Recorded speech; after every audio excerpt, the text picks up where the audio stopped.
কেন্দ্র সরকারের হয়রানি প্রতিবাদে চিল্কিগড় বাজারে জামমনি ব্লক যুব তৃণমূলের পাঁথজোট প্রতিবাদ মিছিল। কেন্দ্রের বিজেপি সরকারের মিথ্যাচার, স্বৈরাচার এবং এসআইআরের নামে গ্রাম বাংলার সাধারণ মানুষকে হয়রানি করছে, এই অভিযোগ তুলে জামমনি ব্লক যুব তৃণমূল কংগ্রেসের তরফে চিল্কিগড়ে হয় এই বাঁধজোট নামের প্রতিবাদ মিছিল। চিল্কিগড় বাজার থেকে শুরু করে পুরো চিল্কিগড় গ্রাম পরিক্রমা করে এই প্রতিবাদ মিছিল। এদিনের এই প্রতিবাদ মিছিলে গ্রামের সাধারণ পুরুষ ও মহিলাদের উপস্থিতি ছিল চোখে পড়ার মতো। মিছিল উপস্থিত ছিলেন বিনপুর বিধানসভার বিধায়ক দেবনাথ হাসদা, জেলা তৃণমূলের সংখ্যালঘু সেলের জেলা সভাপতি সুভান আলী, জেলা যুব তৃণমূল কংগ্রেসের সহসভাপতি উজ্জ্বল পাত্র, জামমনি ব্লক যুব তৃণমূলের ব্লক সভাপতি হিমাংশু দত্ত সহ অন্যান্যরা।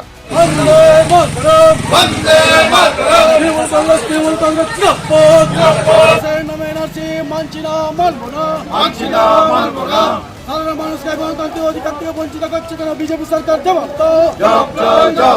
সাধারণ মানুষকে গণতান্ত্রিক অধিকার থেকে বঞ্চিত করছে কেন বিজেপি সরকার? জবাব দাও। বন্দে মাতরম, বন্দে মাতরম,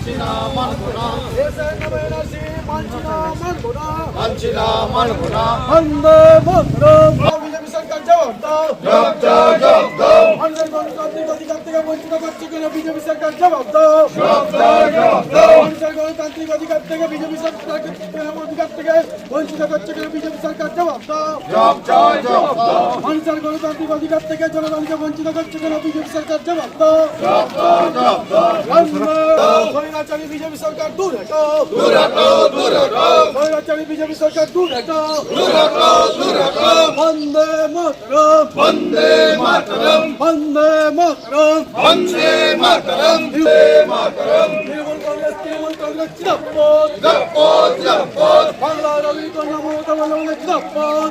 আমাদের আজকে আপনারা ব্যানারটা দেখতেই পাচ্ছ যে বাঁধজোট, যে আমাদের কেন্দ্র সরকার যেভাবে বঞ্চনা করছে এবং সর্বোপরি যে এসআইআর 2 মাসের মধ্যে তার যে কাজ সম্পন্ন করার যে প্রচেষ্টা নির্বাচন কমিশন, তারই আমাদের প্রতিবাদটা আমাদের এই জায়গায় যে এটা অন্তত দীর্ঘমেয়াদী হওয়ার জন্য আমাদের দলের স্ট্যান্ড করে। কারণটা হচ্ছে পশ্চিমবাংলায় এত মানুষ এই কম টাইমের মধ্যে অনেক মানুষ হয়তো তাদের নাম নথিভুক্ত করতে পারবে না, তার জন্য নির্বাচন কমিশনের কী ব্যবস্থা নিচ্ছে এবং সেটার জন্য আজকে আমাদের এই মিছিল।